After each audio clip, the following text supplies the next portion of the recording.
महाराष्ट्राच्या जनतेला भेटायला त्यांनी सुरुवात केली आणि आज खास करून जोगेश्वरीतील या शाखेतील आणि विधानसभेतील शिवसैनिकांच्या भेटीला आले, आपला आशीर्वाद घ्यायला आले. आपण टाळ्यांच्या गजरात त्यांचं स्वागत करूया आणि माननीय उद्धवजींना विनंती करतो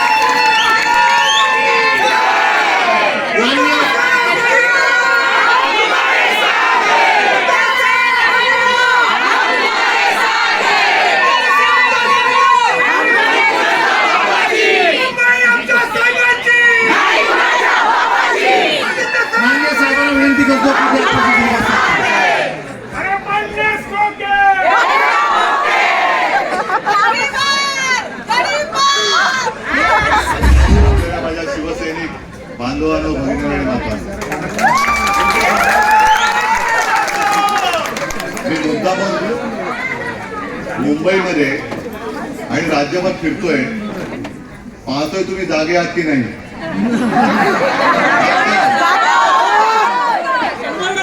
कारण आपल्याला हुकुमशाही राहायची आहे. ज्या पद्धतीने भाडोत्री जनता पक्ष म्हणजे भाजपा, मी एवढ्यासाठी म्हणतोय कारण त्यांच्याकडे त्यांचे ओरिजिनल नेते कोणी राहिलेलेच नाहीये. त्यांना ते भले म्हणू किती इतके पार आणि तितके पार, पण त्यांना माहिती नाही की महाराष्ट्राने 8 पार झेंडे लावले होते. आणि आता भारतीय जनता पक्षाची परिस्थिती एवढी हलाखीची आहे की उमेदवार सुद्धा त्यांना बाहेरून आणावे लागत आहेत.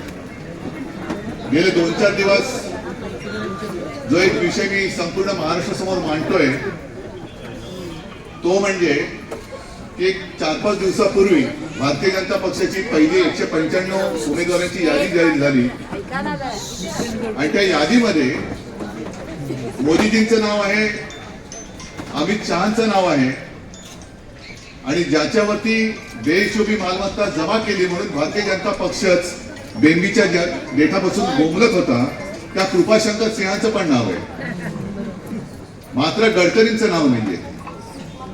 त्याच्यात आणखीन कहर म्हणजे गेल्या वेळेला म्हणजे गेल्या लोकसभेला ज्योतिरादित्य शिंदे यांना पाडण्यासाठी काँग्रेसमधून एक कार्यकर्ता भाजपाने घेतला होता, तो निवडून आला. आता निवडून आल्यानंतर त्याचं तिकीट कापून पुन्हा ज्योतिरादित्यला देत आहे. हे सगळे असं विचित्र पाहिल्यानंतर यांना गाड्याच्या नाही तर आणखीन काय करायचं. आज सुद्धा त्यांना वाटत असेल की शिवसेनेचे काही गद्दार फोडले म्हणजे शिवसैनिक आपल्याकडे येईल. मी तर म्हणतो या जोगेश्वरी, अंधेरी या सगळ्या भागामध्ये आता या लोकसभेचं काय नाव आहे, उत्तर पश्चिम, तुम्ही प्रयत्न करून बघाच किती फोडायचे तेवढे फोडून बघा. पण हे सगळे सैनिक आहेत, हे नुसते सैनिक नाही, ते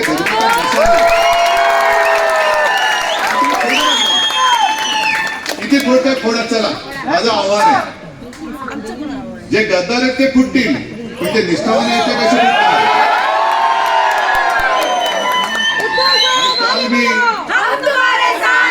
काल मी धाराशिवचा असाच एक धावता दौरा करून आलो. प्रत्येक तिथल्या विधानसभा मतदारसंघामध्ये मी जायचा प्रयत्न केला. 6 मतदारसंघ आहेत.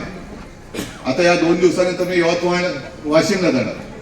पण धाराशिवच्या सभेत तिथले खासदार जे आहेत ओमराजे निंबाळकर, एक अत्यंत चांगला धडाडीचा तरुण, आणि त्यांनी भाषणामध्ये एक मुद्दा मांडला. अरे म्हटलं खरंच आहे. त्यांनी काय मुद्दा मांडला की छत्रपती शिवाजी महाराजांना आता साधारणतः किती वर्ष झाली, 300 वर्ष झाली त्यांच्या इतिहासाला, 350 वर्ष झाली, बरोबर आहे, कमीत कमी 300 वर्ष तर नक्कीच झाली. पण अजूनही नाव घेतल्यानंतर म्हणजे कोणती नावं, सूर्याजी पिसाळ, खंडोजी खोपडे, आनाजी पंत, ही नावं घेतल्यानंतर आपण काय म्हणतो त्यांना, आणि बाजी प्रभू देशपांडे, तानाजी मालुसरे, त्यांनी जो मुद्दा मांडला तुम्हाला खरंच पटला. त्यामुळे त्यांच्या डोक्यावरचा गद्दारीचा शिक्का पुसायला 300 वर्षानंतर सुद्धा तो पुसला जात नाही. तर आताच्या गद्दारांचं काय होणार. शेवटी गद्दार तो गद्दारच. आणि कशासाठी गेलेत, का गेलेत तुम्हाला कल्पना आहे. आणि भाजपाची फार वाईट खोड आहे. म्हणजे मी एका भाषणात, कदाचित दसऱ्याच्या भाषणातच बोललो असेल की यांना कधीही कोणत्याही चांगल्या कार्यक्रमात कोणी बोलू नये, लग्नाला तर अजिबात बोलू नये. कारण येतील, लग्नाच्या पंक्तीत बसतील मस्त श्रीखंड वरण भात पुरी खातो बरे, भरपूर खातील. किती पोळ्या खाल्ल्या? पुरणपोळ्या 25 पोळ्या खातील, ढेकर देतील आणि नवरा बायको भांडण लावून दुसऱ्या पंक्तीत जेवायला जातील. यांना चांगलं काय चाललंय बघवतच नाही. आज सुद्धा मी येताना एक बातमी वाचली, आता पुढे खरी खोटी किती आपल्याला कळेल. हिमाचल प्रदेशमध्ये आता काँग्रेसचं सरकार पाडायचं चाललेलं आहे.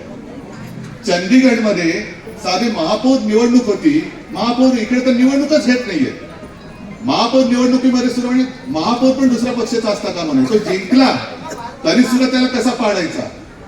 तरी बरं, सुप्रीम कोर्ट अजूनही जागृत आहे, त्यांनी चांगला बांबू दिला, हे चांगलं झालं. पण आता तीच अपेक्षा आपण आपली जी गद्दारांची विरुद्ध अपात्रतेची केस लढतो आहोत त्याबद्दल बाळगून आहोत.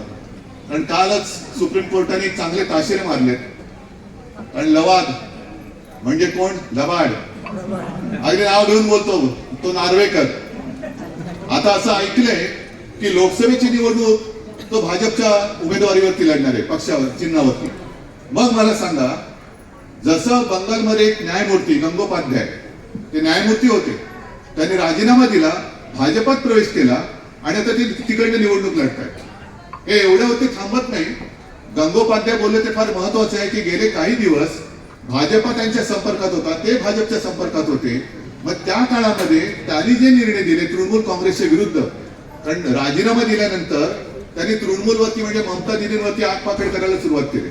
आणि असे काही निर्णय आहेत की ते त्या खुर्चीत बसले होते तेव्हा तृणमूलच्या विरोधात गेले होते. आता त्याची चौकशी करण्याची वेळ आलेली की तुम्ही जर काही न्यायदानाची यंत्रणा सुद्धा भ्रष्ट करणार असाल आणि तिकडे तुम्ही तुमच्या सडक्या विचारांची काळी मांजरं खुर्चीवरती बसवणार असाल, तर मग जनतेने जर न्यायालयाचं रूप धारण नाही केलं तर मग त्याच्यामध्ये चूक कोण आणि बरोबर कोण? आज ही मी मगाशी येताना लट्टे त्यांच्या वॉर्डातून आलो. मुंबई महापालिकेची निवडणूक त्यांची घेण्याची हिंमत नाही. म्हणजे त्या चंदीगडमध्ये महापौराची निवडणूक ती त्यांनी चोरून घेतली होती, पण आता उलटा निर्णय फिरला. मी प्रत्येक वेळेला त्यांना आव्हान देतोय की लोकसभेच्या बरोबरीने विधानसभा आणि महापालिका पण घ्या, एकदाच काय ते होऊन जाऊ द्या, एकदाच काय ते होऊन जाऊ द्या. म्हणजे दिल्लीपासून गल्लेपर्यंत आम्ही जो नारा दिलेला आहे, अबकी बार भाजपा तडी बार. आणि महापालिकेचा कारभार एवढा भ्रष्टपणाने चाललेला आहे. अंधेरी पूर्व आणि पश्चिम इथे जोडणारा गोखले पूल का उद्घाटन होत नाही? कारण त्याच्यामध्ये तांत्रिक बाब आलेली आहे, चुकलेली आहे, सदोष बांधणी. आणि मला अनिल आता गाडीत बसले असताना सांगितलं, मला खरं वाईट वाटलं. हे मुंबई महापालिका आपली ही मोठी एक चांगली कामगिरी करणारी महापालिका आहे. जे आपल्या हिंदू हृदय सम्राटांच्या नावाने धरण बांधलं, मध्य वैतरणा विक्रमी वेळेमध्ये बांधलं आणि अजूनही त्याला कुठेही खेकड्याने पोखरलेलं नाहीये, कारण कुठे भ्रष्टाचार नाही. करोना काळामध्ये जागतिक पातळीवरती महापालिकेचं कौतुक झालं आणि तोच माणूस आज आयुक्त असल्यानंतर गेल्या 2 वर्षात त्याच्या माध्यमातून जो भ्रष्टाचार चाललेला आहे तो बघितल्यानंतर ही अशी माणसं यांना खरं म्हणजे भर चौकात चापकाने फोडलं पाहिजे. हा मुंबईकरांचा हक्काचा पैसा आहे, कराचा पैसा हक्काचा पैसा आहे. आणि अनिल जे काय सांगत होते ते मी बोलताना राहिलं की अशा काही गोष्टी आहेत की ज्याला डिझास्टर म्हणजे एक आपत्तीजनक काम, म्हणजे एक कुठेतरी अशी बिल्डिंग आपल्या इकडे परदेशात कुठेतरी बांधली गेली, 65 माळ्याची बिल्डिंग बांधली. तुम्ही म्हणाल 65 माळ्याची बिल्डिंग बांधली, त्याच्यात आपत्ती काय? आपत्ती ही आहे की त्या आर्किटेक्टनी अशी चूक केली की लिफ्ट फक्त 45 माळ्यापर्यंत केली आणि पुढचे 20 माळेच तो विसरून गेला. आता तसंच हे गोखले पुलाचं झालेलं आहे. कुठून सुरू होतो आणि कुठे मिळतो ते ताळमेळच काय नाही. कारण ह्या भ्रष्टाचाराची चाके लागलेले ट्रिपल इंजिन जे सरकार आहे यांच्यामध्ये ताळमेळ आहे कुठे? कोणाचा पायपोस कोणामध्ये नाहीये. आणि हा भ्रष्टाचार सगळं आपल्याला आता खडून काढावंच लागेल. आज आपल्यावरती जसं वायकरांच्या मागे लागलेले आहे, आणखीन अनिल परबच्या मागे लागलेले आहे. लागा, किती मागे लागायचे लागा, पण जोपर्यंत हा शिवसैनिक जिवंत आहे तोपर्यंत त्याने हातात घेतलेली मशाल ही धगधगती आहे. तोपर्यंत तुमचे मनसुबे इकडे महाराष्ट्रात आम्ही यशस्वी होऊ देणार नाही. नाही म्हणजे नाही. तुमचा सगळा भ्रष्ट आणि हुकुमशाहीचा कारभार हा छत्रपती शिवरायाचा महाराष्ट्र जाळून खाक केल्याशिवाय राहणार नाही, हा विश्वास मला आहे. बाकी विषय अनेक आहेत. ज्या वेळेला सभा आपण घेऊ तेव्हा मी आणखीन विस्ताराने बोलेन.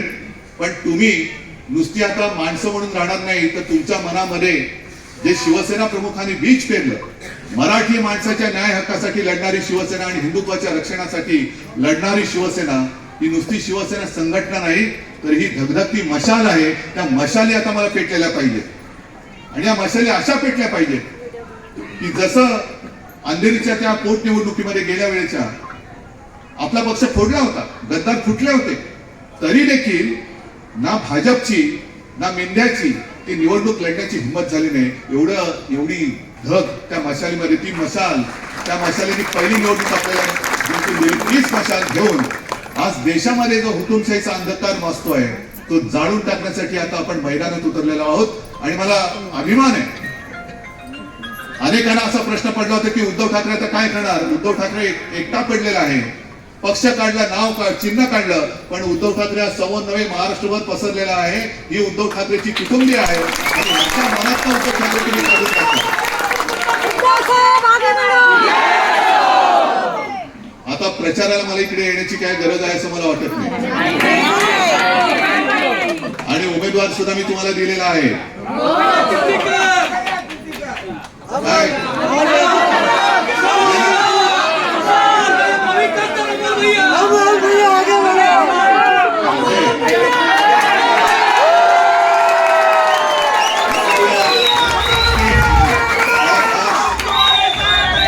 कौतुक करतो, पण ज्या मानसिक एका अवघडलेल्या परिस्थितीतून तो जिद्दीने उभा राहिलेला आहे त्याच्याबद्दल मी सगळ्यांसमोर त्याचं कौतुक करतो.